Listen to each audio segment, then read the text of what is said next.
This week on London Real, former MI5 intelligence officer turned whistleblower, Annie Machon. What we're looking at now is a de facto police state.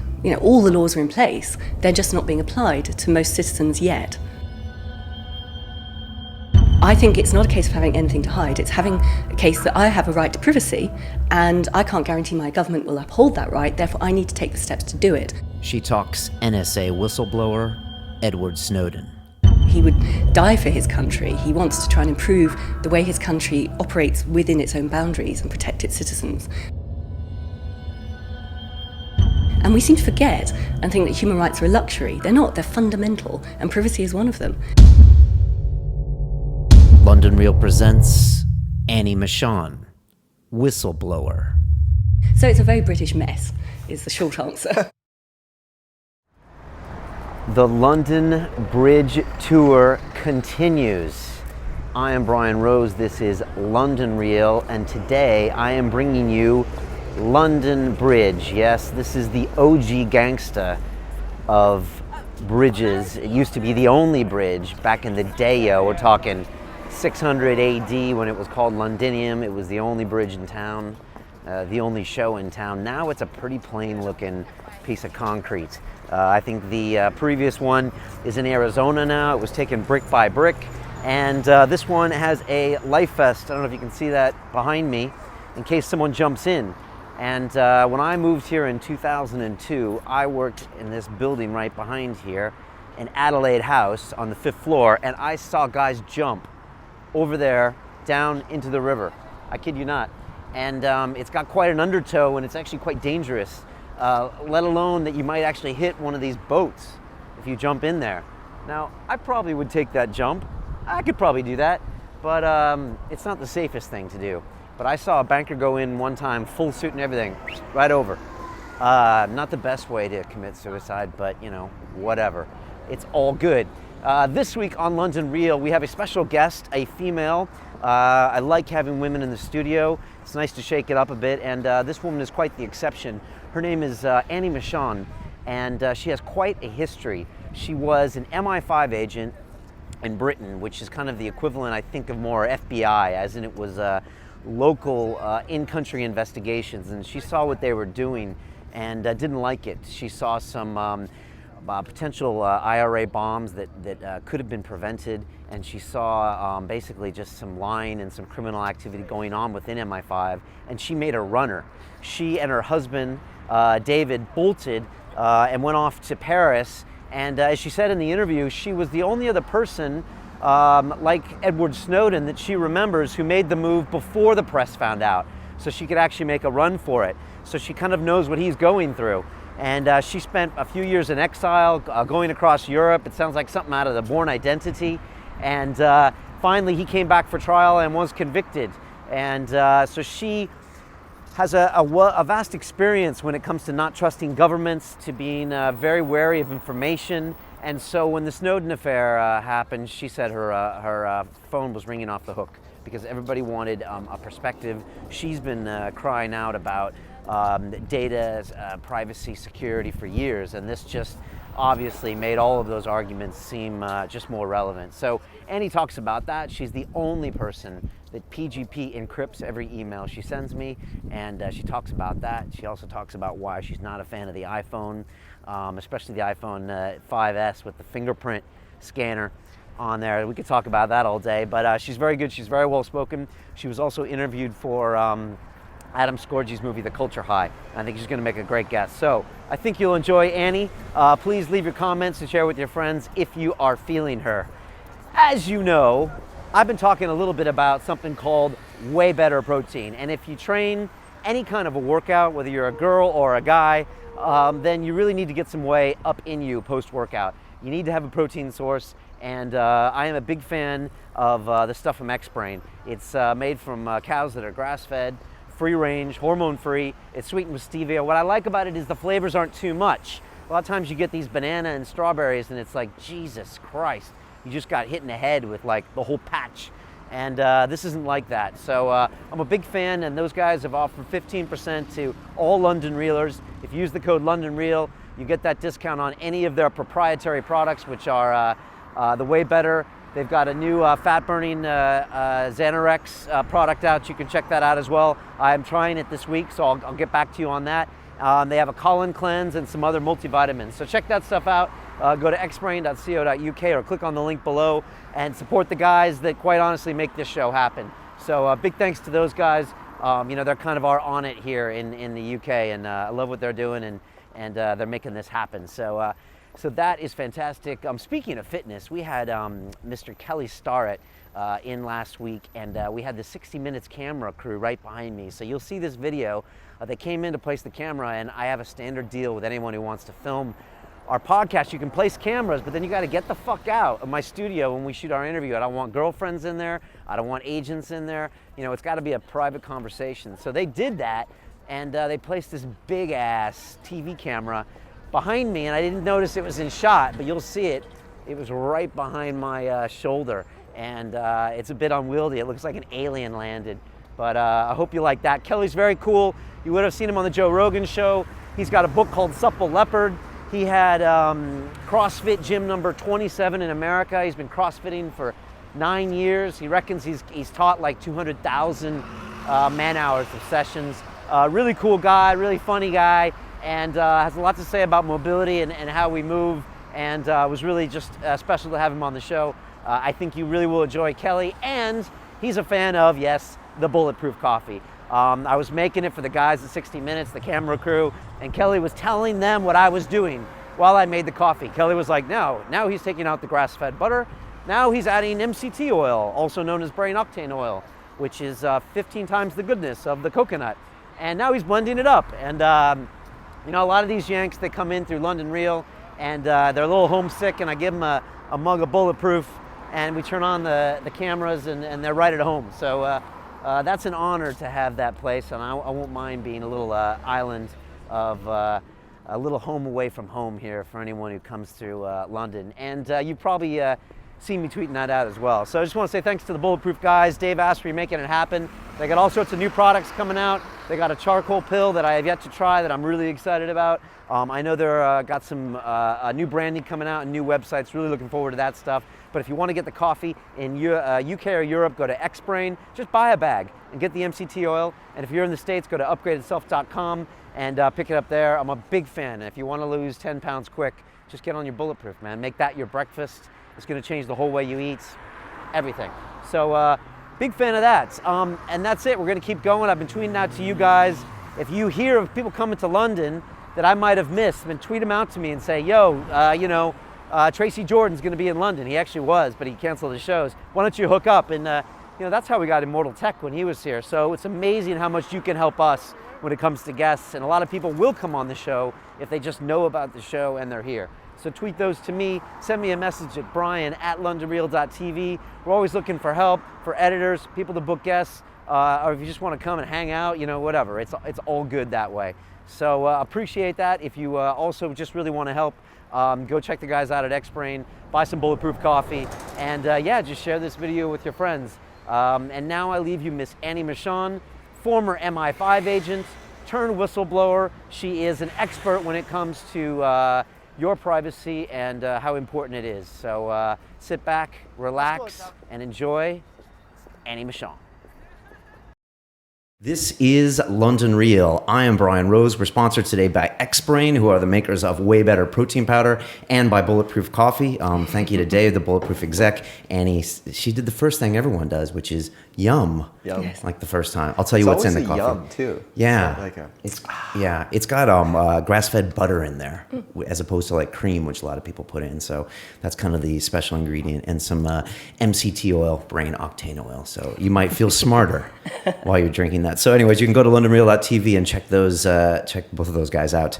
On to the show. My host today is entrepreneur Colin Pyle, who comes to London from Toronto. He's also my co-host in our new hit series, Silicon Reel. There we go. 13th episode filmed yesterday. We got VCs, we got founders of startups, It's a lot of fun. So check that out. Thanks for being here. No worries. You're doing double duty again this week. Hey, this is an interesting one for sure. So, right? Yeah. Yeah. I mean, yeah, exactly. It is. So our guest today is Ms. Annie Machon. You are a former intelligence officer for MI5, which is the UK security service. You resigned in 1996 to blow the whistle on spies, incompetence, and crimes. You are now a writer, a commentator, a public speaker on issues like the war on terrorism, the war on drugs, and the war on the internet. Got to hear about this. In 2012, you became a director of LEAP, which is Law Enforcement Against Prohibition.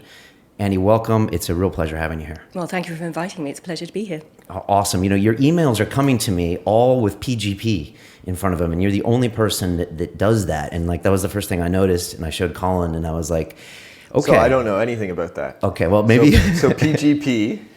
Okay, well, let's ask Annie. Sure. Tell us about why you send me emails on that PGP, and we'll just cover that quickly, and then I want to get more into your story. Sure. Well, I'm surprised I'm the only person you've ever seen use it. Shame on everybody. They should be using it routinely now. It's the only way to protect yourself and ensure you have any sort of privacy against baddies like the NSA and GCHQ. So PGP stands for Pretty Good Protection. I use an open source form of it, which is actually GPG. And it's the one form of email protection that you can get and download for free, which most of the geeks seem to still trust as reliable against snooping from the NSA, GCHQ, and all the rest. So many of us now are beginning to use it in our circles. Actually, some of them have been using it for decades because it's very important. And we're just trying to spread the word about that. And it's not the easiest thing to install, but once you have it, it is impossible for them to crack. So I think I would encourage everyone to Google OpenPGP. No, don't Google, use Startpage to protect your searches. But have a look, and you can download it for free from the internet. And the principle of it is that it's open source, which means all the source code is developed as a hobby by geeks, and they put it out there for free. And because it's all there to be read, the geeks can check what is actually in the source code. So every time the NSA tries to put some nasty little backdoor into it, they eradicate it. So, and of course, they're checking it a lot these days after the Edward Snowden story. So it's very, very safe. Okay, so it's policed by kind of the own people. The people out there can kind of police the code and make sure there's no funny business. That's the whole point about open source, yes, and that's why it remains safe. And it's also asymmetric, so you have a public key, which other people can download, and then you have your own encrypted personal private key. And it's only when those two mesh that you can get the protection. When I see people with their PGP numbers and it's a public piece, and then I'm thinking, how can I send them an encoded message when they have given the code to the public? But you're saying there's another private piece, then those combined makes them able to read my message coded. Absolutely. So you publish your public key, and you keep your private key just yourself. And then when someone downloads your public key, you can sign and get it all linked up somehow. I always sound like a bit of a fraud talking about this because I'm not actually a geek myself. Right. It's not the easiest thing to install at this stage. The open source community are trying to simplify it. However, there is this phenomenon, I don't know if you've heard of crypto parties globally. No, you just told us about it. Tell us about them. Well, these are amazing. They were started by a woman called Asher Wolf in Australia only last year. And this is where you get a bunch of geeks volunteering their services and holding a crypto party in their local city. And they say, anyone who's interested, bring your laptop and we will help you set up encryption. We will help you secure your laptop against snooping. So these have just exploded across the planet now. In every major city across the West, pretty much, you can find a crypto party at some point. So I'd advise anyone to go along if they're feeling a bit twitchy about trying to get secure themselves and getting it wrong. Then there are plenty of geeks from this open source community who will be very happy to help. In fact, there might well be another one coming up in London at the end of the month. So I'd advise everyone to go. We should attend that and check it out for Silicon Reel. We have a large audience that's in the States, and they watch James Bond movies, but I don't know if they know the difference between some of the different organizations. And I was wondering if you could just quickly break down the definitions of MI5, MI6, and now GCHQ, which I didn't even know that much about. Yeah. Please. Well, we have three primary intelligence agencies in the UK. MI5 is where I used to work, and that's the UK Domestic Security Service, which used to focus on counter-espionage and counter-subversion, the political stuff. And then they took on an increasing amount of counter-terrorism as well from the 1990s onwards. They are known officially as, or used to be, as UKSS, because that's what the UK Security Service stands for. One of our German colleagues pointed out it wasn't a terribly nice name. Okay, from the SS and the German army. Okay, now I get it. Okay. So they were supposedly just working to protect national security within the UK, but of course, as the global terrorism phenomenon has exploded, literally, their work is increasingly international as well. Then there is MI6, or Secret Intelligence Service, and they are an international intelligence gathering agency. So they're the sort of James Bond wannabes. They were just supposed to try and plant spies abroad in companies or embassies or whatever and get the raw material back and then send it into MI5 for analysis. And then you have GCHQ, which is Government Communications Headquarters, which is based down in Cheltenham, which used to be the most secretive agency, and now, of course, is very much in the public consciousness after Edward Snowden. And they are the snoopers. They came out of Bletchley Park, and they will hoover up all our electronic communications. And they are very unaccountable, shall we say. Okay. So is that roughly equivalent to FBI, CIA, and NSA, or are the lines getting so blurred these days that it's really hard to say? Almost, yeah. GCHQ is definitely very partnered up with the NSA. In fact, they've had decades-long complete sharing capability under a program called Echelon, which meant that they could snoop on each other's citizens, each other's countries, without any warrantry, without any oversight, and then share it with each other. So they get around any sort of democratic oversight. MI6, yes, very much the CIA. In fact, the CIA was modelled on them. MI5 is slightly different because they don't have police capability. They used to be more counterintelligence, counter-subversion. So they're not quite the same as the FBI. In fact, we have the Serious Organised Crime Agency here, which is really the UK FBI. Okay. So MI5 is unique. But they're all, a very British model. They've been around for 100 years. They evolved with no oversight. For the first 80 years of their life, there was nothing. No MPs could ask questions about them. They didn't officially exist. And they were there to stop Russians and to stop political subversives. Then, of course, that threat went away, and they're casting around for work. So rather than our government say, well, OK, what are the threats to our national security, and how can we best protect the UK's national security? They said, we have this agency which has got free time on its hands. Let's find them new work, whether or not they're actually up to that job. So you get these old spooks then having to move into counterterrorism, which is very, very different, where, fast-paced investigative activities, and in the old days you had to gather evidence and put people on trial and things like that. And they had trouble trying to adapt. Plus, because they were so secretive, it was a bit of a sort of misfit democratically. Not, if they're trying to police people and put people on trial, but there's no real oversight like you have with the police. So it's a very British mess, is the short answer.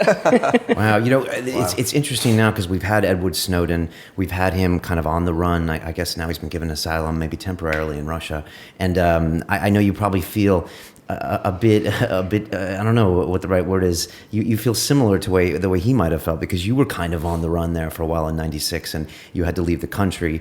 And I was just wondering what your perspective is on Snowden. I know it's a very big question, and the way it's kind of played out in the last 3 months, and if your opinions have changed since the first information came out. I think my opinions have strengthened along the same line, actually. But yes, he's the only other intelligence whistleblower I'm aware of who came out and preemptively went on the run before the story broke in the media. Most other whistleblowers out themselves, and then get the story out, or they get caught for leaking. So it did bring back a lot of memories, and the sort of tension of trying to flee a country and get through the border controls and get on that plane, and then finally you're in the air and you're safe, is quite something to live through. Is this from you flying London to Paris when you made that first jump? We were flying London to Amsterdam, actually. It was about the last flight out of the UK on a bank holiday weekend that we could find. Okay. So we were lucky to get out when we did. And that was only about 12 hours ahead of the story breaking. So it was all very, near the knuckle. So, yeah, I feel a lot of empathy for what he's been through. In terms of what he's done, I think he's planned it very, very carefully, and he's been very strategic about how he's released the information, chosen the information, released it, and then argued about why he's doing it. And he's been very clear about that. He would die for his country. He wants to try and improve the way his country operates within its own boundaries and protect its citizens. But he also wants the global population to know how they are being abused as well by this global surveillance infrastructure. And the fact that he said his one fear right up front was that what he had done would change nothing, I think says a lot, because he really wants to affect that change for public good. So I think I just get the sense he probably has looked at other whistleblowers' stories and experiences, and he's learnt from our mistakes. So I think he's played it very carefully. I mean, I've called him Whistleblower 2.0, but I think he's way out there, actually. He's very ahead of the game, yeah. Did he have help? Do you think he had coaching from, the WikiLeaks people or Assange or anyone, or do you think this was his own masterminded plan as far as how to release the information? I think my understanding is that it was a solo effort, at least to begin with. Okay. My sense is that he spent a lot of time angsting over whether or not he should do it, from what he said publicly, which is very little, and that he chose the material he thought very strongly in the public interest, and he plotted his way around doing it. He spent months trying to identify a really good journalist to work with, and he did. I mean, Glenn Greenwald is a very, very good journalist with a high-profile track record on the subjects that Snowden wanted to talk about. Was it Guardian? Is that the one? Well, he went to Greenwald first. Okay. I mean, Greenwald has different columns on different places, but yes, obviously he leaked it in The Guardian. But I think that process of identifying the right journalist to work for shows that there was months of planning. And then we know that he emailed Glenn, I think around Christmas time last year, and it took months for the whole thing to build up. So he would have been on his own at that point, wondering what to do, not being able to talk to anybody or confide in anybody. So very, very isolating. Obviously then, once the story broke, then Greenwald has been very supportive and has the fire in his belly to fight for his source. And obviously WikiLeaks, as a sort of high-tech conduit, a publisher for whistleblowers, is really very keen to help protect him as much as they can with their capabilities at the moment. So I think those first few months must have been terrifying, to be on his own, knowing that if he's caught, if anything slips out, he could face the rest of his life in prison with none of the information out there. So that must have been so frightening for him. Well, why a UK journalist? Is there a reason you think he didn't go to the US, or do you think he might not have even trusted the US sources or the electronics to get to that source?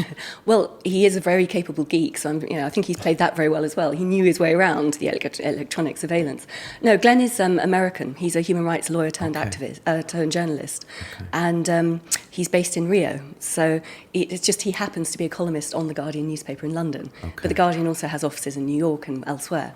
But I think, I've said for years when I've done lectures about how do you blow the whistle, that the one way that journalists can be picked by a potential whistleblower is to have the right profile. We spent months looking at papers and seeing who might be someone good to work with, what the right profile might be. I think that's what he did. So I think it's more the fact it was Greenwald himself, because he's been very outspoken in support of WikiLeaks. He's been very outspoken against the erosion of our civil liberties and things like the Patriot Act in America. And because he's got that legal and journalistic profile, and he's a fighter, I think that's why Snowden reached out to him. So it has to be trust, and then he also has to have credibility as a journalist. Absolutely, yes. Yeah. And there might be other hopeful whistleblowers sitting behind their desks in the CIA or MI6 or whatever now, and they will be going through the same process and being very careful about who they select and also how they communicate with them. Did any of the information that Snowden reveal surprise you at all? or was this like, I've heard a lot of people come out with the I told you so, we have been talking about this, a lot of people on the Joe Rogan show have been talking about this, and I had listened with one ear like a lot of the public and just dismissed it. But were you surprised by anything? Not really. I mean, as you say, everyone suspected what was going on, but to have the proof, to have it really rammed up in your face, I think is still shocking. The sheer scale of it as well. But of course, I was more aware than most about the sort of capabilities they have. And one of the things that I remember from the good old days in the 1990s was this Echelon program, which was the NSA, CIA, and also Canada, New Zealand, and Australia, all sharing their SIGINT, their electronic surveillance capabilities, and working their way around each of their democratic oversight processes by using Echelon. So I was aware of that. I suppose the updated version and the sheer scale and capability which the internet offers the spies is still quite shocking to have it confirmed. And then more articles have come out where the NSA has shown that they can break a lot of these encryption technologies, where they can go through a lot of things they've done through wiretaps and court orders, and they've had all these different ways the NSA is getting this information. Well, also that, but also I think the other thing that was vaguely shocking to me as a Brit was quite how far up the arse of the NSA GCHQ had crawled. Okay. Does that really surprise you? I mean, you worked for MI5 for a long time. Isn't that the history of the collaboration? We saw Tinker Tailor Soldier Spy. We know there's a long history of them being constantly supplying information to the Americans and then not really getting a lot in return. Oh, the so-called special relationship. Yeah, I know. Yeah. True, I was aware of that, but I think just the fact that information's now come out showing the scale of the funding that the NSA is putting into GCHQ, to show the internal reports that demonstrate how focused GCHQ senior management are on providing the information that the NSA wants, not what GCHQ and the British government might require for British national security. That really shows that we are just a vassal state and that GCHQ is just doing the bidding of its paymasters. And I think that's shocking as well, because if they are there to protect our national security, our national sovereignty, and they're focusing on the priorities of the NSA, then how is that helping British sovereignty? It's not. So I think that's little bits like that I find the confirmation, again, is shocking. Right. It's interesting because geopolitics are fascinating. And, the fact that the UK always had this special relationship with the US is because it's an island nation. It doesn't want to see Europe united. We've seen what that happens. It's dangerous. They're always going to be allied to the US. The US is a big global power. I mean, it's great when people say, Tony Blair, stop being in the back pocket of the US. But is there any choice, really, for the British government than to be heavily allied with the US? Because they have got huge powers like France and Germany and the EU to contend with, maybe not militarily, but economically. I mean, is part of that understandable or not? The expression you're giving me, I'm guessing not. I think historically it is understandable, Okay. After what happened in the Second World War, and also the fact that the UK was excluded from the first round of the EU, the old European Economic Community. Yeah. So, of course, they're going to buddy up with the US because it gives them a seat at the top table still. And the fact that they are the only country that can supply the sort of capability that GCHQ and MI6 and MI5 can in that so-called special relationship allows them to feel that they still have a major role to play globally. The establishment still, I think, to this day, can't really fathom that we're not really a global player, that we're second tier, that we lost the empire almost a century ago. So they're trying to hang on to past glory by hanging on to the US coattails. The other option would have been to integrate more with Europe, of course, but that opportunity's gone. So. And it probably isn't going to happen. Where do we go from here? I mean, I talk to people I know in the States, and they have this kind of a shrug thing that with the information. It was a big shock. It was a shock to me. I mean, I was like, Jesus, every Gmail I'm typing, but a lot of them are just like, yeah, there's not much we can do about it, and they've kind of rolled on. What do you think we go from here? We've got all this new information. How do we behave different? Or what do we do different as citizens? Got to be smarter. We have to be. Okay. Get teched up and protect ourselves, because we can't guarantee our governments are going to protect our privacy. And, the right to privacy was put in place in the Universal Declaration of Human Rights in 1948, straight after the Second World War, to stop the abuses of Nazism, to stop the abuses of totalitarianism. And we seem to forget and think that human rights are a luxury. They're not. They're fundamental, and privacy is one of them. And the reason they're so important now is, many people say, I've done nothing wrong, I've got nothing to hide. Yeah. But that's bogus, because we know from the lessons of history that what you're doing today might still be legal, but tomorrow they might change the laws and it's not. Right. So suddenly you might be out there waving a placard as a part of an Occupy protest or environment protest, thinking I'm exercising my democratic rights. Then they change the law. Suddenly you're defined as a domestic extremist or terrorist, and we all know how terrorists can be treated now. You don't have any rights. So the goalposts can be shifted very easily. We saw how that worked in the run-up to Nazi Germany in the 1930s. The journalists, the trade unionists, the communists, the Jews, and so it went on. And that can happen in any country. And I have to say, looking at the shredding of all our civil liberties in both the US and the UK since 9/11, what we're looking at now is a de facto police state. All the laws are in place, they're just not being applied to most citizens yet. So I think it's not a case of having anything to hide, it's having a case that I have a right to privacy, and I can't guarantee my government will uphold that right, therefore I need to take the steps to do it. Because if I don't have privacy, I can't freely read or watch information on the internet without them knowing what I'm reading or watching. I can't freely say what I think to my contacts without them listening. And I just don't have the freedom of thought, therefore, to put together new ideas. So I begin to self-censor. And then once you start self-censoring because you're frightened of what the authorities are picking up, how does the argument you've got nothing to hide still work?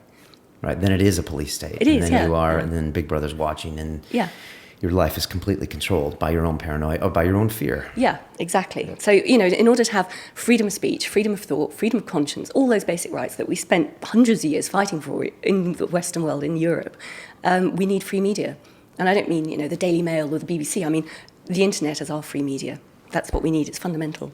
I was trying to explain this concept to someone in the States, and they're like, I have nothing to hide, that usual story. And I was like, all right, well, they're going to record everything you've done, say, for the next 15, 20 years. And say at some point you become an activist, or say you run for political office, and someone doesn't like you who has the NSA connections. They don't even have to go public about that email you sent, or about that affair you had, or about that website you went on. All they have to do is send you a private message and say, look, we have this information, we can make it public, or you can just shut up, get out of the race, go do your separate ways. Absolutely. And that's a lot of power. Yeah. Or you might be an activist when you're younger, and then, further down the line, you've grown up and you're in a nice corporate job and all the rest of it, and suddenly that group becomes deemed to be a terrorist group or something, and then, oh my God, you were a member of a terrorist group when you were younger. So, these things can follow you. And if that sounds fanciful, I mean, look how they treated the Occupy movement, both in the City of London, where a leaked police document was given to Occupy, showing that they were being deemed to be a domestic extremist or terrorist group. And this was a letter that the police sent out to all the banks in the area. So Occupy could have been arrested under the terrorist legislation if they chose to. And again, in New York, we saw the same thing, where suddenly CCTV cameras were everywhere and monitoring their every move, and all their information was scooped up. So just because you're out there protesting the banks doesn't mean, you can't be black-bagged, potentially. Yeah, and I walked around and saw all those protests, and there wasn't really anything extremist or violent going on there. It was literally an Occupy movement, and it seemed to be a shift, a mindset are trying to demonstrate. Yeah. It's tough. I find like people are so busy in their lives, and there's so much on their mind. Like me talking, about my own life, and so I think that way often. I'm just like, I got nothing to hide right now, and it's quite encompassing on a person's life to take the steps to make sure that no one's watching. And actually, it's not that difficult. So I have to go to one of these crypto parties. It would be the simplest Right. way to do it. Yeah. And once you've got it set up, then it'll just run. So it won't impede your life at all. So it's fine. Yeah, it's just taking that first step, having the awareness that there are requirements to do this, understanding the importance of privacy, and then doing it, and then live as you would before. And that's it. Yeah. It's like any human right. When you have it for so long, I think you forget it. Yes. And then you don't realize that it's a crucial part of living in a free world. Right. And it's something that you only realize when it comes to bite you, right? Because I think if you just kept going and for the next 50 years and I never went in politics or big CEO job or anything like that, then maybe nothing would happen. Do you know what I mean? If you're lucky, but if the fascists were in power, exactly, I know, but it's something that, today's actions, the reaction doesn't happen today, it happens down the road. And I think people often put those in the back of their mind. Well, right? let me explain what it's like to live with no privacy, because I have. Yeah. After the whistleblowing years, and we went on the run around Europe and then lived in exile in Paris for 2 years. And during those years, it was a huge story, exposing the crimes of MI6 and MI5. And David Shaler, my former partner, was in the newspapers all the time. It was a story that ran and ran. And we knew we were being watched. So we had a flat where we couldn't assume that the rooms in our flat weren't bugged. Including our bedroom, where we couldn't assume that our communications were not intercepted. In fact, we knew they were, because sometimes they played up and we caught them out. So you can't even have a word with your mother, for example, who's upset about something, because everything is being recorded. Right. and this is late 90s. This isn't This is late communism 90s, 70s. This is fairly recent. Yeah. So, I would have, if something happened with the family, I'd have to spend hours running around the locality with telephone cards in order to find different public phone boxes, so I could just speak to my mother with privacy. That's assuming that her phone wasn't bugged as well. So there's that. And then there's also the sense that your friends can be reporting back on you. So, for example, we know a couple were turned. They were forced to report back on us because they were caught out doing stuff, minor stuff. So it's this sort of awareness that you have no privacy at all is very corrosive to the human spirit. Sure. And sure, we were in an unusual position then. We'd blown the whistle and we'd taken on the authorities knowing what to expect. But this is the position that we're all in now, whether we're doing anything wrong or not. So it's just that corrosiveness of it, I think, is until you have experienced it, you don't realise quite how bad it is. Can you give us a little bit about your background? I know you told the story a million times, but for people that don't know what happened with you, can you give us kind of the summary? Potted history. Yes, I worked in MI5 as an intelligence officer from 1991 to 96. How did they recruit you? I wanted to be a diplomat, so they sent me a Ministry of Defence letter saying there may be other jobs I find more interesting. Okay, was that based on your background and your qualifications, do you think? Probably, yes. I mean, I was Cambridge and classics, so there were a lot of classicists in the spies for they some like reason. Recruiting from Oxford and They do, Cambridge. yeah. So I went along and I got recruited over a period of 10 months. I wasn't interested to begin with because at that point in 1990 they had a stinking reputation. There'd been a whole series of spy scandals in the 80s, including subverting the miners' strike and Peter Wright's Spycatcher best-selling book and things like that. So I wasn't interested, but they were shifting their area of work to counter-terrorism. And they said that they didn't do political stuff, the Cold War was over, and they had to obey the laws and blah, blah, blah. So anyway, it sounded good. Eventually, after 10 months, I started working there. And I joined, and then my partner, ex-partner, David Shaler, joined soon after. We met and got together. And we worked there for 6 years on the political stuff, which they said they no longer did. Irish terrorism, international terrorism. And the stuff we saw going wrong included files on government ministers, which of course is a problem because it goes back to they have information that can then be used to pressure the ministers. Illegal phone taps, IRA bombs that could and should have been prevented, then weren't and people died. And then MI5 lied about it to cover up to government. Innocent students going to prison for a terrorist operation they didn't commit in London. And then MI6 funding Al-Qaeda in Libya in an illegal operation to try and assassinate Colonel Gaddafi in 1996. And this went wrong. Innocent people died. It was illegal under UK law. Right. And that's what broke the camel's back. So we decided to resign and go public. So you were close, and then the Libya thing, you were like, I don't want to be a part of this organization anymore? Very much. It was sort of incremental stages. And as you move between different departments, you think, okay, that's an old historic department, perhaps the others are better. Okay, this manager is appalling, perhaps the next section. But things kept going wrong and escalating. And many of us left around the same time. I mean, our intake was flooding out that year. They had record numbers because everybody hated what they were seeing. Most of them couldn't go public because they had children or mortgages or whatever. So we did. And David had some journalistic experience before he'd been a spy as well, so he sort of knew that world a bit better. And he approached a newspaper. There was very slow sort of courtship because they distrusted each other. And finally, the story broke in 1997. We went on the run the day before it broke, and literally on the run around Europe for a month. And then I went back and was arrested, and our flat was torn up by the police and everything. And then David's brother and his best friends and journalists and students, it widened ever out, were also arrested. Wow. Because of this case. Then we had a year living in hiding in France. Then they arrested David and tried to extradite him from Paris to the UK, and they failed, but he went to prison then. And then we had 2 more years in Paris, which is lovely. So worst places to be on. Yeah, exactly. If you're going to exile yourself, then go to Paris. Yeah. And then he came back voluntarily in 2000 to stand trial for a breach of the Official Secrets Act. And over 2 years after that, finally got in front of a jury and, of course, was convicted. Because what they did, they had a whole series of pre-trial hearings which shut down what he could say in the courtroom. So he couldn't say anything in his own defence, why he'd done what he'd done or anything. So, of course, he was found guilty. So that was the story, really. What was more shocking, actually, in a way, I mean, it's bad enough for him to go to prison, but was the media coverage of it, because the judge made a formal ruling at the end of the court case, as they always do, which is, Shaler did what he did in the public interest, there was no financial motivation, no lives were put at risk. And yet, the headlines the next day, from the journalists in the courtroom, said precisely the opposite. It's like, Shaler sells agent lies down the river for money, which is like, whoop. So, what was his sentence? He was facing 6 years max, but he got 6 months, actually. Okay. I did a very good mitigation plea for him. Yeah. In fact, it was the only time either of us could say in the whole bloody legal process why we had done what we'd done. So I think that helped. But sure. It was difficult. And he spent quite a long time in Belmarsh, which is quite rough. It's, the high security prison. Okay. In retrospect, would you have done it again? Did you expect that, pardon my French, shitstorm to happen or not? We sort of did. The slight problem was timing, because it took so long to get the newspaper to start even running the most low-level stories in the summer of 1997, after this very slow courtship, that the story broke in, I'm trying to think of the date now, July 24th, and as expected, what David was expecting was there would be a shitstorm, there would be pushback from certain press, and other press would call for an inquiry, and he also expected the government to injunct him, take out an injunction against him and the media. And they did, which of course meant the shitstorm grew, because all the media then said, why are you doing this? You can't gag us, we're the free media. And that was great. And suddenly we had a lot of support, and there was a push for an inquiry and a push for him to give his evidence to the government and for there to be a proper look at what the spies were getting up to. And then we woke up the next morning to the news on the press that Princess Diana had died that night in Paris.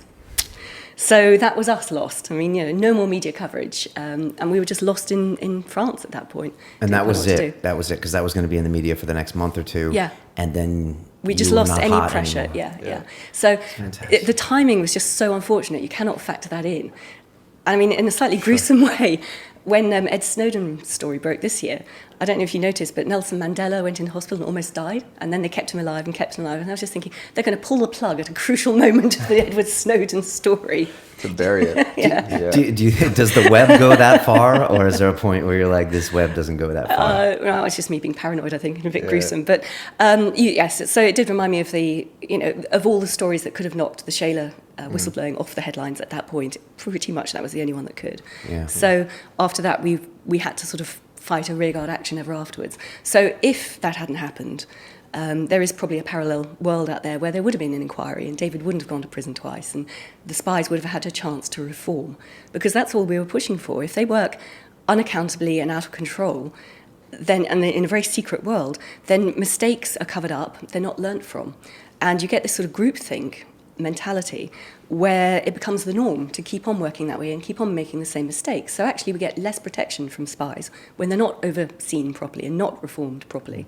And I think indeed that's what we've seen since 9/11, where in the 1990s they did not get involved in torture cases at all, because they'd seen how counteractive they were in Northern Ireland in the 70s. So the old boys said, we're not going to do this. Then, of course, you get 9/11, and they start getting quite brutal along with the American intelligence agencies. And we have a situation where their groupthink, the sort of closed secret world of the spies, want to please the CIA and the FBI. So they start doing things, and nobody can challenge the fact that they're using torture. Nobody can have that ethical discussion because they're told to shut up and not rock the boat. And because it's so inward-looking as an organisation, you get this groupthink. And I think that's how they spiraled down this very dangerous path of torture and extraordinary rendition and things like that, secret courts as well now. So, has that changed? Has that been reversed by some of the public knowledge of some of these things being done? Or do you think the mentality is the same? I think the mentality is the same, if not getting worse, because they can get away with it. They will continue to get away with it. I mean, we saw this around the GCHQ disclosures when suddenly this tempera operation was announced. I don't know if you remember this, where GCHQ mainlines into the fibre optic cables, the key fibre optic cables between North America and Europe, and they pick up everything for the NSA that way. And this is their jewel in the crown, apparently, their unique capability, which they can offer to their overlords in the NSA, and that gives them the leverage. Wow. So at that point, there was a lot of outcry. At that point, our Foreign Secretary, William Hague, stood up and said, oh, yes, but they're doing this, but they're doing it with my oversight, as required under RIPA, the Regulation of Investigatory Powers Act, and it's all legal. And then more information came out showing that actually it wasn't all legal, because the sheer scale of that data mining was way beyond the scope, which could be covered by RIPA and signed off by William Hague. So the fact that this is exposed, the fact that it is outside the law, and the fact that the government is very happy straight away to stand up and say, no, they're working within the law, we'll protect them, shows that nothing has shifted. And I think it'll only get worse, because there isn't a will from most people to push back and demand proper accountability, because, as you said at the start, you got nothing to hide. Yeah, in that parallel world, would you and David have been heroes in some way? Oh, I think in that parallel world, we would still have been heroes to some people and villains to others. I mean, this is the sort of schizophrenic nature of whistleblowing, is that this is how you're always deemed to be a traitor or a hero. And it's actually quite a strain on the psyche to live with that, I think, as well. So I think we would always been seen that way, with that duality. However, we might have made a difference. There might have been some change effected. And this again goes back to what Edward Snowden said. The one thing he's really frightened of is that what he does will not affect any change, because people just won't care. Is Edward Snowden a hero, in your opinion? To me, yes. I think he's gone about it very carefully, with great forethought, and everything exposed to date has been very much in our public interest, we the people. And I think he's been very brave, knowing what he faces, because in the UK, if you do this, you face 2 years in prison for each charge under the Official Secrets Act. Of course, now Obama is waging this war on whistleblowers in the US. I think he's gone after 7 since he's come to power, which is more, under the Espionage Act 1917, which is more than all other presidents have tried to use that act against whistleblowers since 1917. So he is waging a war on whistleblowers. And seeing what happened to Chelsea Manning, and the treatment and the torture and the 35 years in prison, and seeing what happened and was threatened to the NSA's Tom Drake, for example, Snowden knew what he was facing by doing this, and to still go ahead and do it shows, I think, ultimate bravery. Is he a martyr by giving up his life to expose this information, or is it not that noble? I don't think he is a martyr. I don't think he's given up his life. I think he's fighting and being as clever as possible not to have to give up his life to do it. But he has said, for the record, that he would be willing to if that's what it came to. But I think if he can survive this process somehow, build a new life somehow, and get through it, he will be a wonderful beacon of hope to future potential whistleblowers. Because the only way that our governments can stop whistleblowing is to crush the whistleblower every time a big one comes out. So once you crush them, everyone else is too scared for a decade to do something similar. And then, of course, the fear fades, generations change, and then a new whistleblower comes out. It happens every decade. But because of that crushing of each whistleblower, it takes that long to come forward. So I think if Snowden can be seen to survive, then that will accelerate that process, and we'll have more whistleblowers coming out, and we need them. Do you think it's easier for whistleblowers now than sort of when you did it in the late 90s? Has technology made it easier or harder? Only if you're a geek like Edward Snowden, Sure. so you know what you're doing. Yeah. I think that's what's made him so effective. Okay. Other than that, no, it was easier to do it in the old days. Right. Yeah. But was it the more censorship then? Could the president make a phone call and say, quash this story? Right. Yeah. And now they can't. So is it easier in that way? No, I think the censorship is the same as it always has been. Okay. It's always been there, where our Prime Minister could ring up the editor of the newspaper and summon him to Downing Street and take him to the garden and berate him. But what if it's a blog, or what if it's this? They can't control that as so much. the tech increases the capability, potentially, of the whistleblower, provided they don't get caught doing it. So unless you're a top-notch geek, you probably will get caught because you'll leave traces somewhere.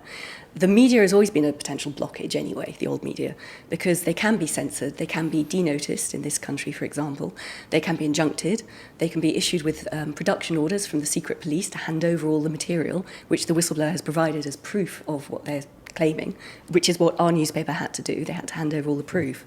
And that's why I've been so supportive of the WikiLeaks model, because here the whistleblower can securely give the information and they can hold it, and it can't be seized back by the police. So that information, that proof will always be out there. And then the whistleblower can either out themselves afterwards and say, it's me, I want to fight for this. These are the issues I think worth fighting for. Or they can remain an anonymous leaker and get on with their lives. So in terms of the tech, it makes it much more difficult to stay under the radar, unless you're a top-notch geek. It's much easier to be traced.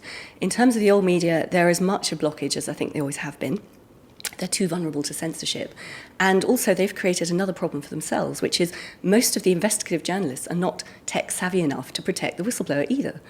And this is something, because I talk at journalism conferences all over the place, and I'm quite aware of the security aspects. Most journalists are just not even aware of what they don't know. Yep. So, you get that fateful phone call from a possible whistleblower, and then how are you going to demonstrate to that potential top-notch geek that you understand the security implications and you can protect their security? How will they trust you? And again, this is why I think Greenwald was chosen, because he has a track record of being very on top of these issues too. He must have been watched. Someone must be constantly watching him. Oh, now, yeah. Now. Absolutely. And was he known Yes. as that guy? So Yeah. he's taking steps to worry about his encryption, even people listening. Is that why he lives in Rio? Yes, because he's been there a few years now, so Yeah. I'm presuming, yeah. Sure. No, there was a very interesting piece. He and Laura Poitras, the filmmaker who made the first film, wrote together a while ago, which was how the story broke, how the contact was made. And it was Laura, actually, who had such a good track record because she's been under surveillance doing other films and things like that.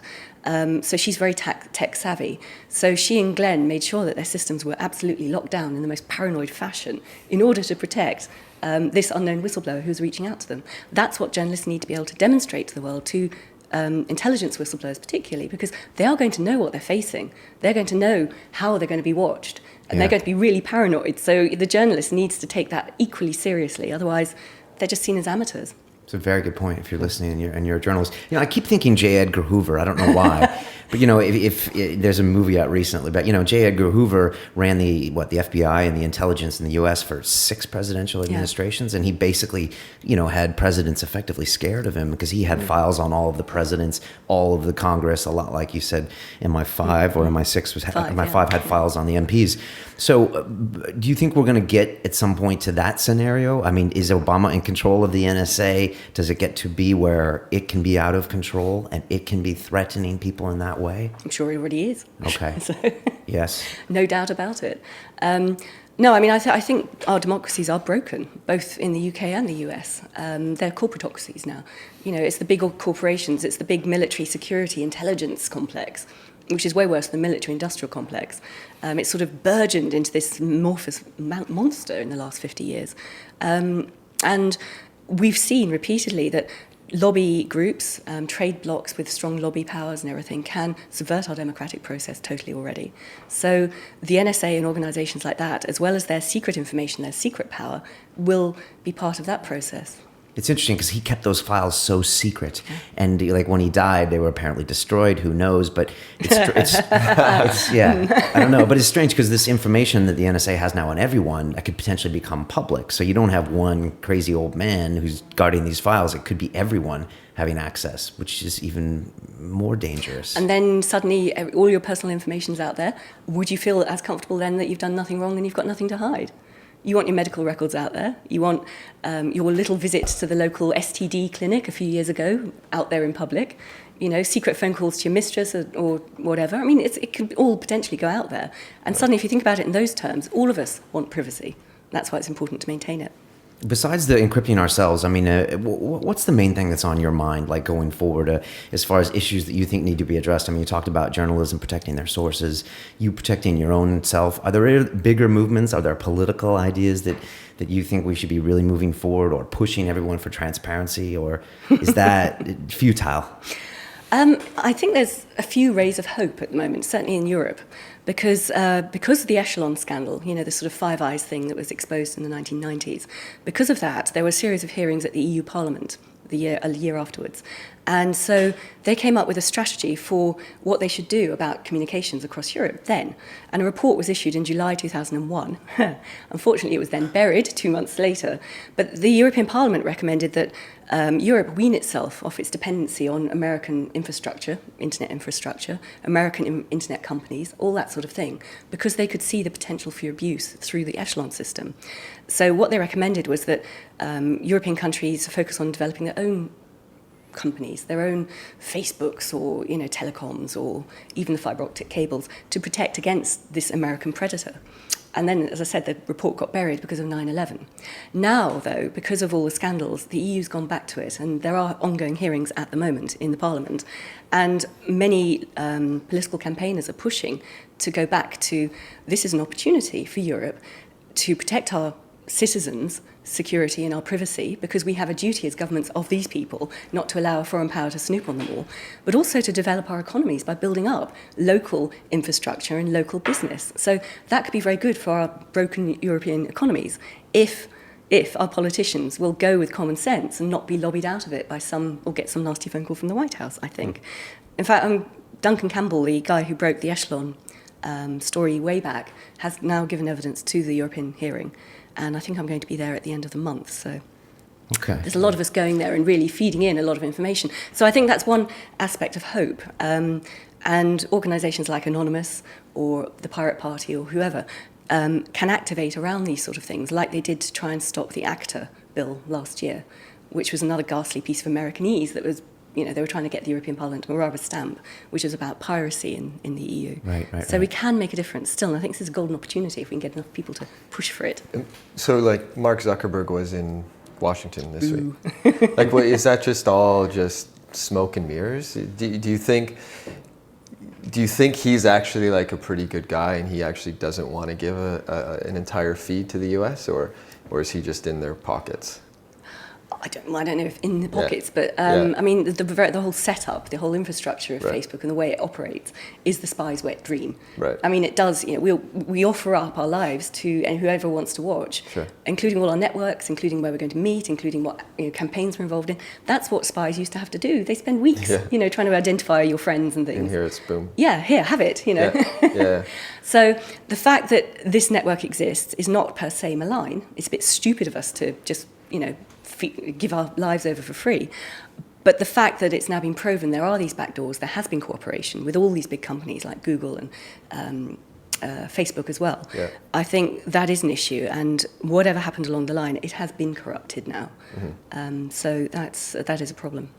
You're a very busy woman with a lot of these different activities you're working on. And so I'm wondering, why do you get involved with LEAP? And you're a director of LEAP. And if you can tell people, what is LEAP? Thank you. Law Enforcement Against Prohibition is this global organisation. It's only been going for just over a decade. It's a global organisation of serving and former legal professionals who protest the failed war on drugs. They say that prohibition is what causes many of the problems that we associate with drug use. So we have lawyers and police officers and some former spooks and DEA people, prison governors, judges, even some drug czars, including the former EU drug czar, who now say, from our professional expertise and experience, the war on drugs has failed, and this is why. And it can be looking at the problems caused at the local community level, with the breakdown of trust between policing and policed, or it can be on a more global level. So, for example, the fact that the global drug trade is worth up to $500 billion per year, and all that goes into the hands of not just organised crime and violent gangsters, but also funds over half the designated terrorist groups on the planet. Yeah. So you think about it. We fight the war on drugs. That creates prohibition. That drives this huge trade. I think it's the third biggest trade in the whole world, underground and into the hands of these people, including our terrorist enemies. And then on the other hand, we're waging the war on terror. So we have this sort of cycle of two-front war. Yeah, exactly. For no reason. It's a win-win for the military security complex. Yeah, It's great for all prisons. It's great for law enforcement. It's great for the military. It's great for everything like that. So it's big business. And what does LEAP do? Are you trying to make these things aware? Do you have certain initiatives that you're working on? Is it big in the States, or is it more difficult in the States? Well, it started in the States. Okay. Because, of course, the US is the fountainhead of the war on drugs. I mean, they're the sort of the turd in the pipe when it comes to reforming the UN conventions. I heard that one before. That's a good one. So yes, it was founded 11 years ago by 5 police officers there, and it's now grown exponentially. So we have a presence in 120 countries globally. We've got over 100,000 supporters. What we aim to do is educate primarily and just say, look, we're not some free the weed group who wants to have a toke. From our professional expertise, we say the war on drugs has failed, and here's why. And here's why we need to have a rethink and an adult debate about what the options are. Because the UN Convention started 50 years ago, and the aim of creating a drug-free world has egregiously failed. I mean, there are more drugs now than there ever were. They're stronger, they're cheaper. There are more users. I mean, it's just crazy. Yeah. So this goes to Einstein's definition of insanity. Something doesn't work. You try doing the same thing again and again, expecting a different outcome. You're not going to get it. And that's what we've seen with this. And it's reduced whole regions of the world to narco states, violence and things like Latin America. Mexico. Mexico's huge. It's just... Yeah, so, they estimate that since they ramped the war on drugs up there 7 years ago, over 70,000 people have died in the crossfire, sometimes, incredibly brutally. Or you look at whole swathes of North Africa, which are the major transit zone of cocaine, and whole countries have descended into narco states. There's violence everywhere. Mali, Guinea-Bissau, even Libya, since Gaddafi was ousted, 90% increase in the heroin trade. Most of it is controlled by the local militias and insurgent groups and, the Al-Qaeda militants in Libya. Or Afghanistan, where since we've intervened, the acreage under the poppy growth has now doubled in most areas and trebled in some. So the trade there is worth $500 million per year, and all that goes into the hands of our terrorist enemies, the Taliban. And then we're supposed to be fighting them. $500 million can buy a lot of weapons and Kalashnikovs and things. So the sheer stupidity and madness of this, on a global scale, I find absolutely gobsmacking. And that is not before you even get down to the local harm, the local communities, the damage done to individual lives, the criminalisation of people who just want to take something, who might have a health problem, but then are thrown in prison. And the violence on our local streets and the fact that dealers can get out to our children much more easily because the whole thing is unregulated. Every which way you look at it, it's a mess. So I've got involved in this, and it might seem like an odd fit with some of the other stuff I work on, but I do see a link. The whole war on concepts, isn't it, really? Or war on nouns, where you've got the war on terror, the war on drugs, the war on the internet, and now the war on whistleblowers. And they all feed off each other, and they're all used, particularly the war on drugs, was like a prototype for the war on terror, where it was used to intervene across the world, it was used to destabilise countries, it was used to shred our civil liberties and invade our homes. Now we have the war on terror we can use for that, so we don't need the war on drugs so much. So I didn't see that link as much before. 10 years from now, is it worse or better than it is today when it comes to prohibition of drugs and the war on drugs globally? I think the prohibition will end. And I think, our grandchildren will look back on this period of madness, thinking, what the hell were our forebears playing at? Just as everyone looks back on alcohol prohibition as a period of madness too. Right. So it will end. It's a case of when, and also how we can manage that transition. Because at the moment what we have is a sort of global treaties, which is one size fits all. So all the countries are supposed to adhere to these UN conventions. And each situation, each country with different cultures and different roles in the trade will have to work out something individually for their nation state, what will work best for them. So, for example, if you're a consumer country in Latin America, how you deal with regulation, ending prohibition and regulating and taxing that trade will be very different from how a transit country, very vulnerable transit country or Far Eastern country or Middle Eastern country will deal with it, or how we in the West deal with it. But we're already seeing in the West, of course, many countries in Europe have decriminalised drugs. Yeah. Portugal is very famous for it, right? The Netherlands, of course. Yeah. And in America, going back to the turd analogy, the sheer hypocrisy of this blockage in the pipe, where you have two states that are fully legalised, even recreational cannabis use, and then trying to say to the rest of the world, don't do as we do as we say. It's crazy. It is crazy to watch and then to see that it's still federally against the law and that law is being broken every day in Colorado hundreds of thousands of times. And so, but even in the Netherlands, it's decriminalized, but you can't produce it. Yes, which is stupid too, right? This is a huge problem because this means decriminalisation. You don't penalise the people who use it. Right. Which is harm reduction, which is fabulous. And we've seen it across many, many European countries. But it leaves the trade, as you say, in the hands of the gangsters and the terrorists. Yeah. So this is particularly where LEAP comes into it because, we're not interested in the low-hanging fruit and, grabbing someone who's smoking a joint. We're looking at the organised crime. And if you take away the profit motive from that trade, then that will that'll disappear. Governments can regulate, they can strongly regulate, they can do what they want individually as nation states. And if they so choose to, they can then reap the tax benefits of it as well. Yeah. There was a report came out from the Beckley Foundation, which does a lot of scientific research. It was announced a couple of weeks ago. And this Amanda Fielding. Have you had her on? No, I had Professor David Nutt on, and I met her at one of his conferences. So. No, she's fabulous. So I have to sort of do a bit of work with Beckley as well. Okay.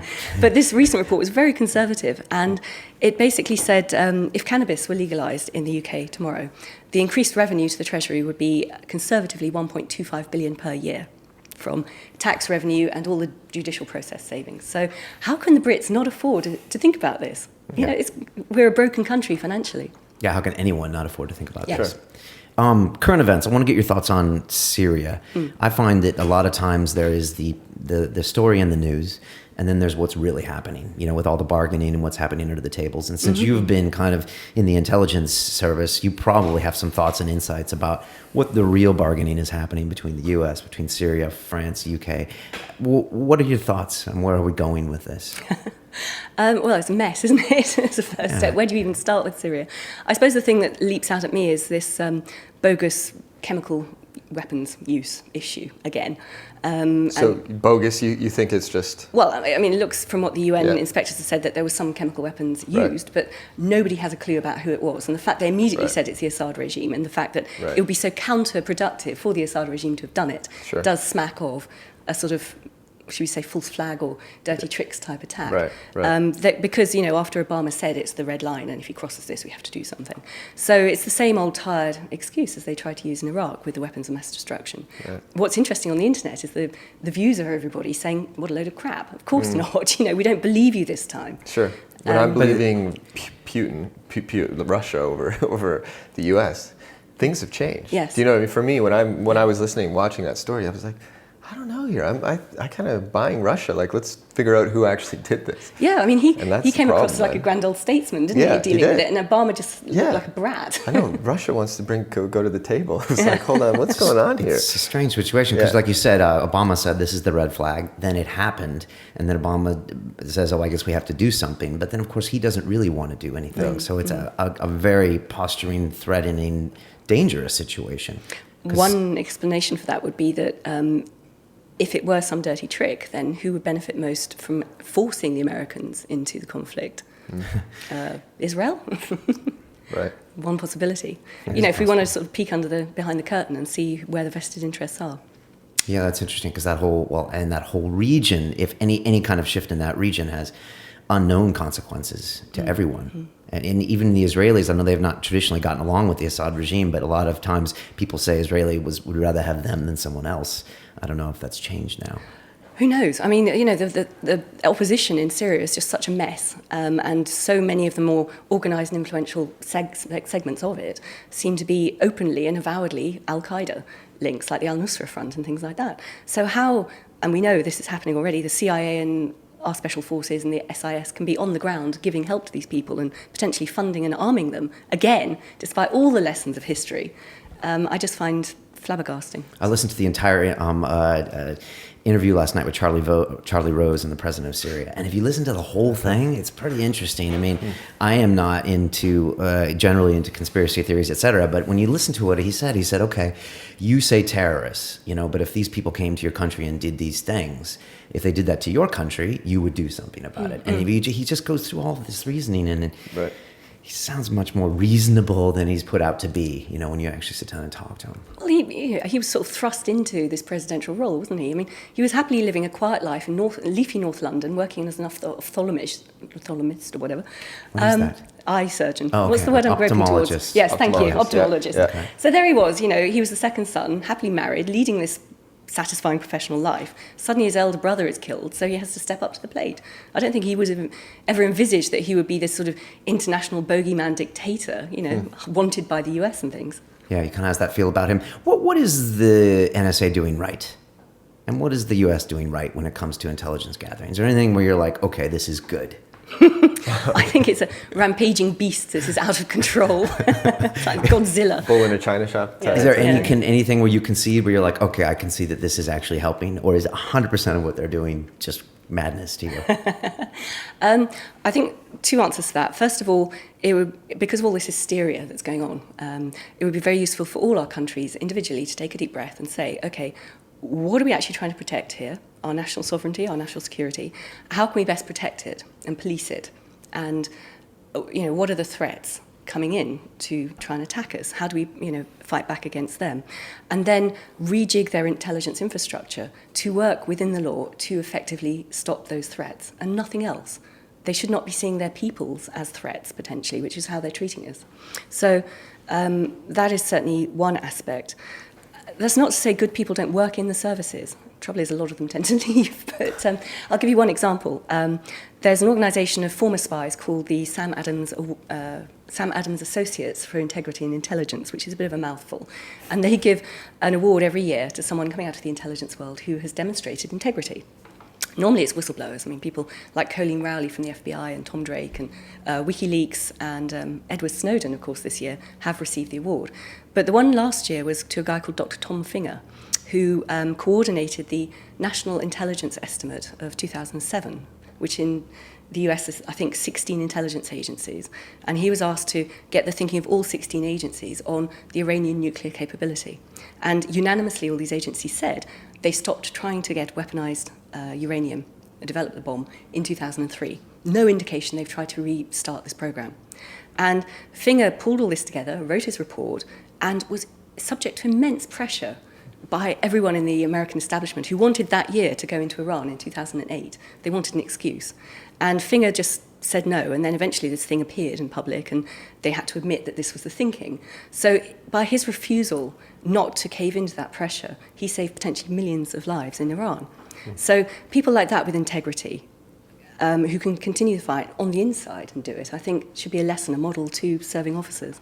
And that's the difference that one man's bravery can make, and hats off to him. Okay. Why do you live in Germany? Is it for security reasons, and do you miss the UK? Well, I'm back in the UK quite regularly, so I can get all the bits I need. Well, partly it's a man, of course. Okay. But also, a few years ago, I was looking at some of the stuff that was going on with my electronic communications and things like that, and I was just getting sick of never feeling secure because, I'm a bit of a campaigner and I do public speaking and I write the odd article and that's it. I'm not breaking any laws. And yet my mobile phone started playing up and it acted as a recording device.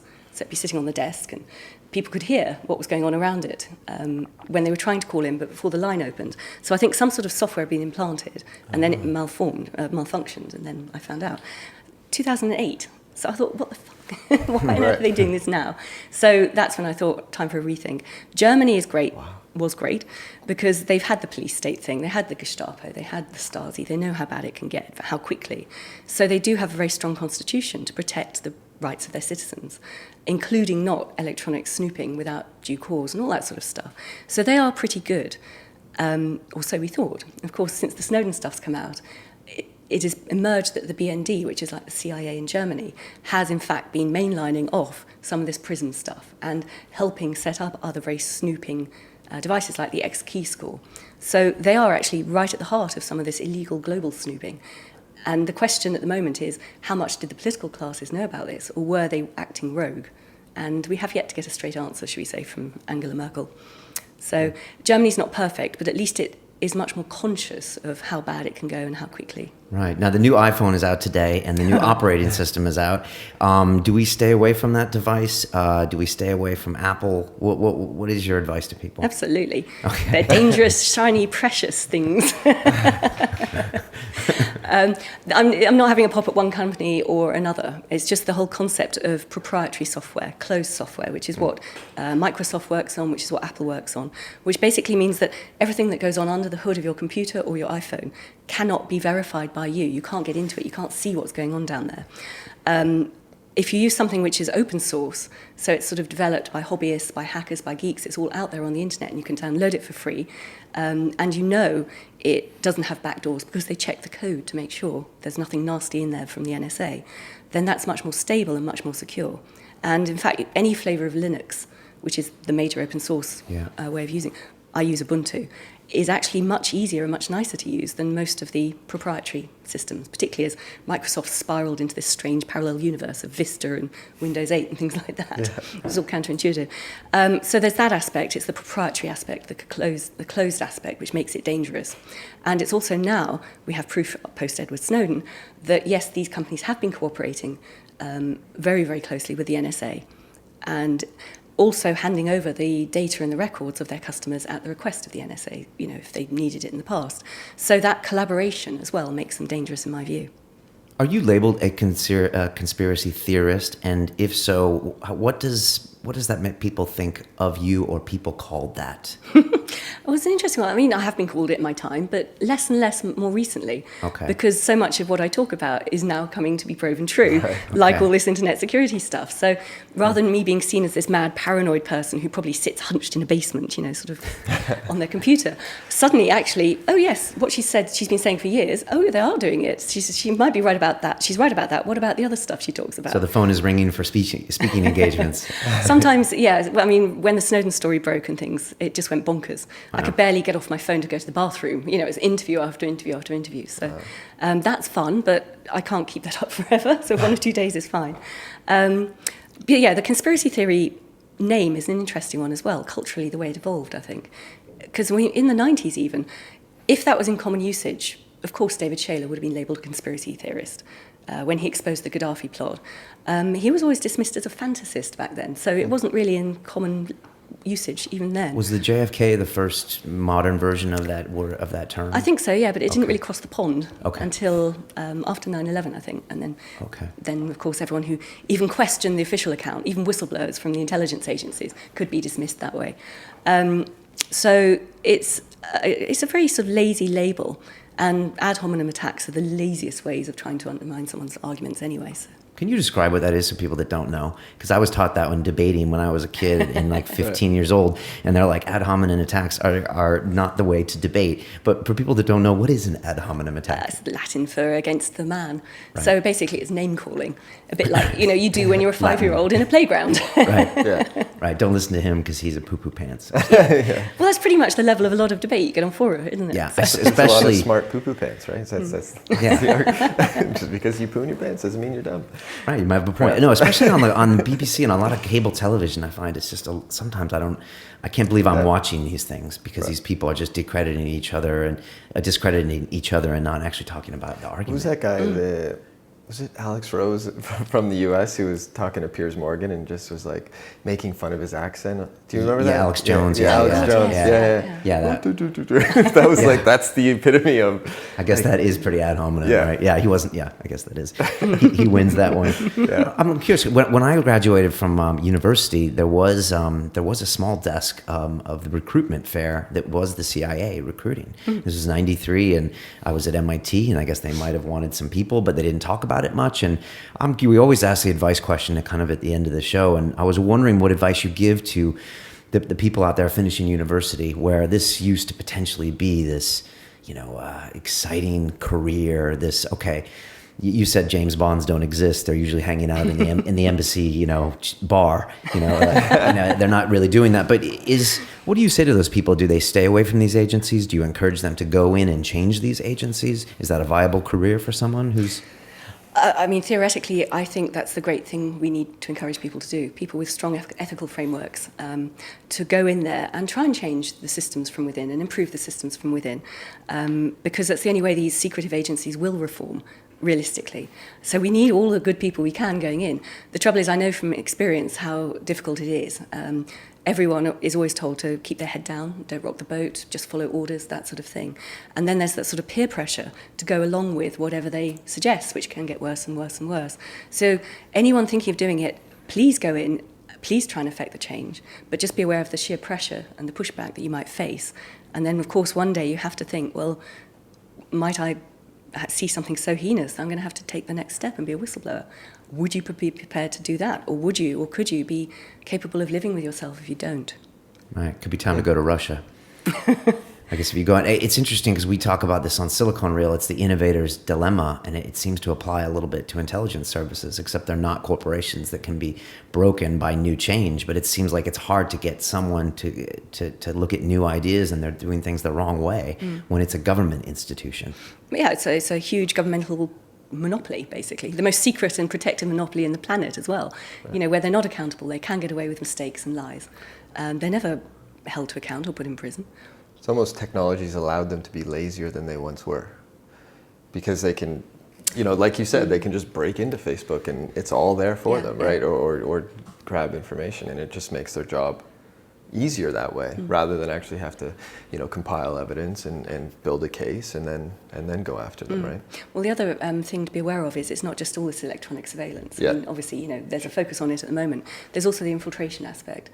Where if you're an activist group or whatever, either you might get infiltrated by undercover cops posing as activists, or by people who are run as spies into the groups by MI5 or MI6, or increasingly these days by the corporate spies, the mercenary spies, as I always think of them, which are the sort of security organisations like Kroll or Aegis or Diligence. And these have exploded in size over the last decade.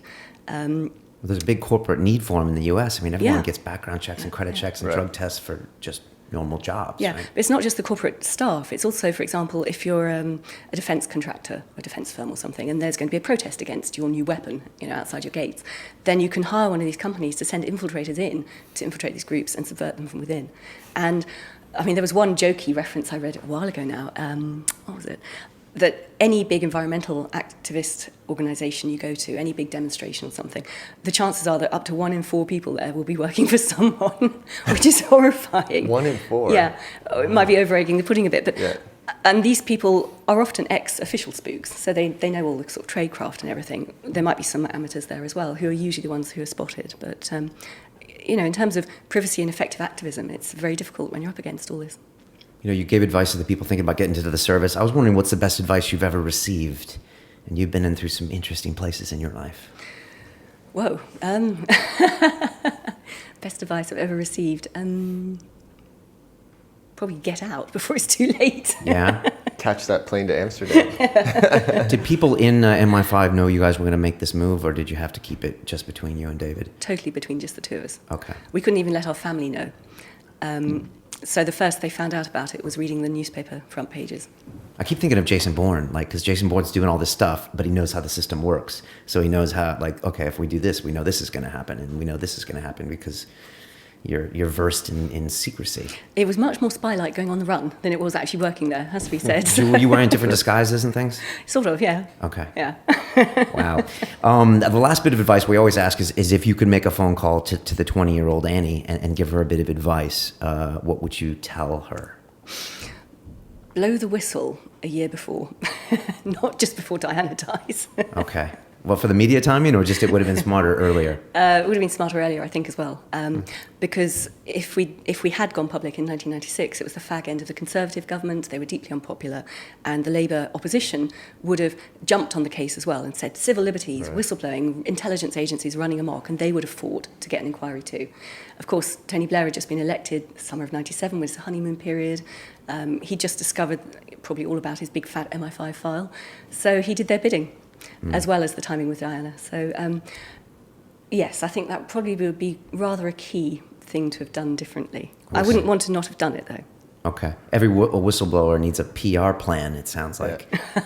I mean, you really need to know how the media is going to receive you, how you're going to counter the different ways that the government's going to try to discredit you. Mm-hmm. Like you said, Edward's done a pretty good playbook of how to do it. And like you said, if you get hit by a media event, like, I remember watching Mandela, and he was at the New York Times, he was right in the top. Mandela Snowden. And you don't think about that being a factor.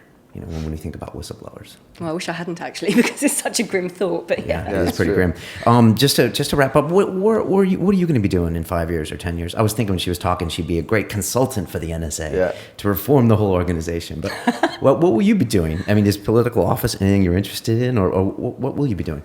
God alone knows. I mean, I have difficulty enough planning 5 weeks ahead most of the time in my life. Are you in demand to speak, or what's the biggest demand for you? I mean, which thing do people really like to hear your opinion on right now?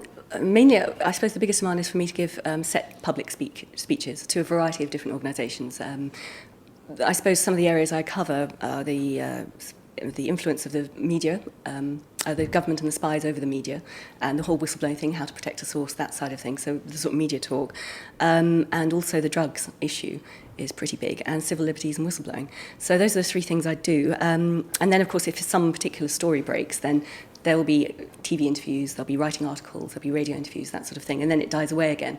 What I need to do at the moment is a new book, which I'm gestating, shall we say, and I just need to have a bit of time just to sort of break the back of that and get it moving.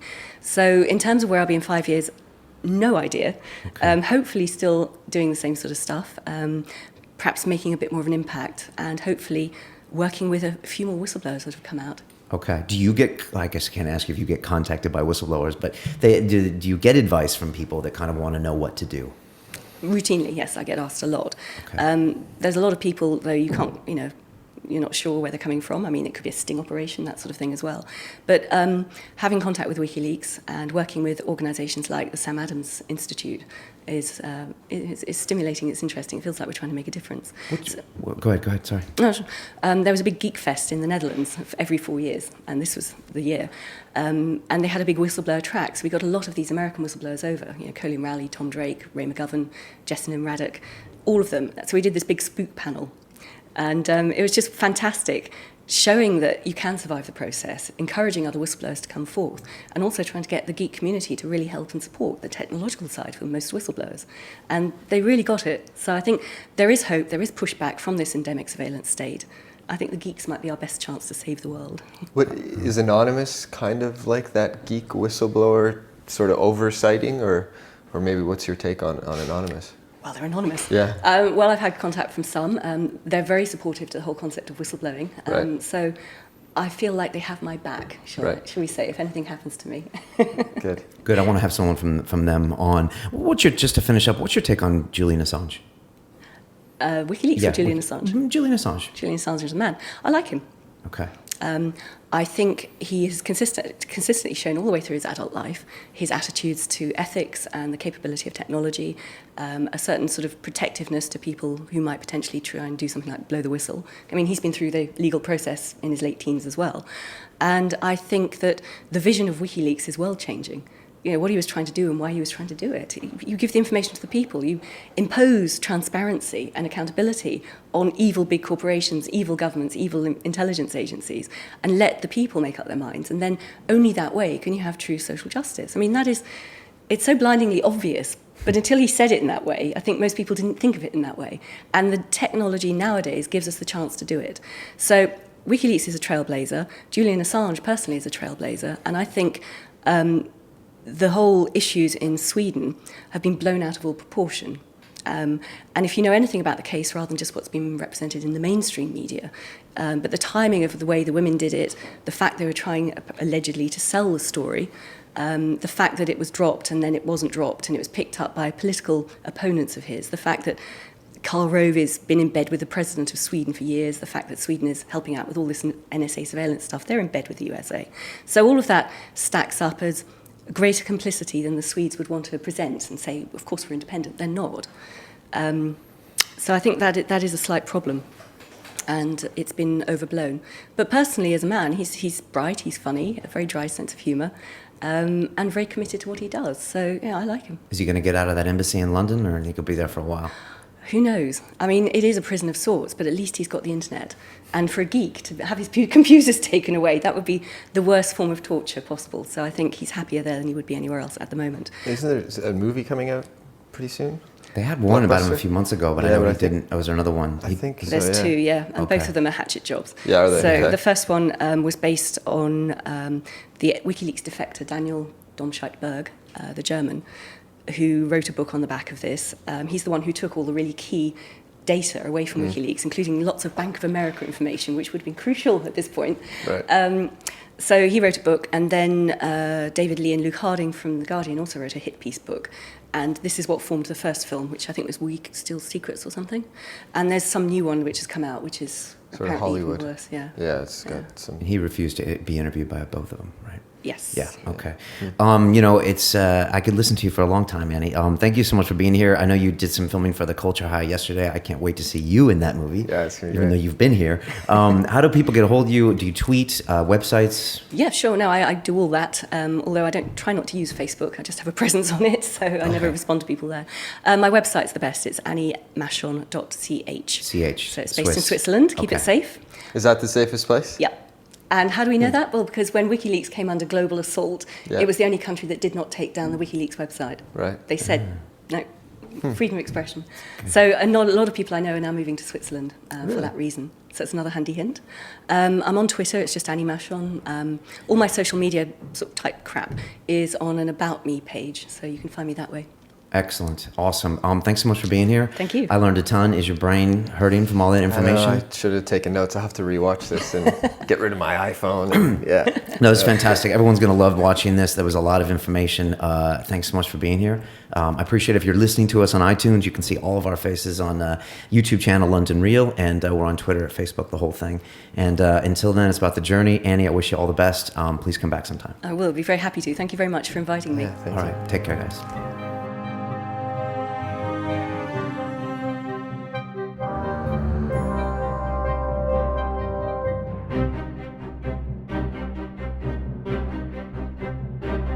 This week on London Real, Bruce Perry of the BBC series Tribe. I don't fancy my odds, really. I'm just going to visit these extraordinary people who really see the world in a different way and really trying to engage with them in a way that I've never done before. We see everything as disconnected, whereas a lot of the rest of the world sees us all as intrinsically connected, not only physically but also through our mental states.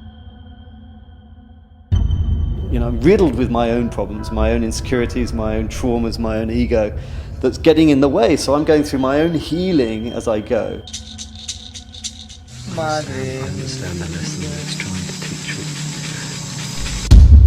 On Sunday, London Real presents Bruce Perry, Quest. When you try it, something really special happens and magic comes back.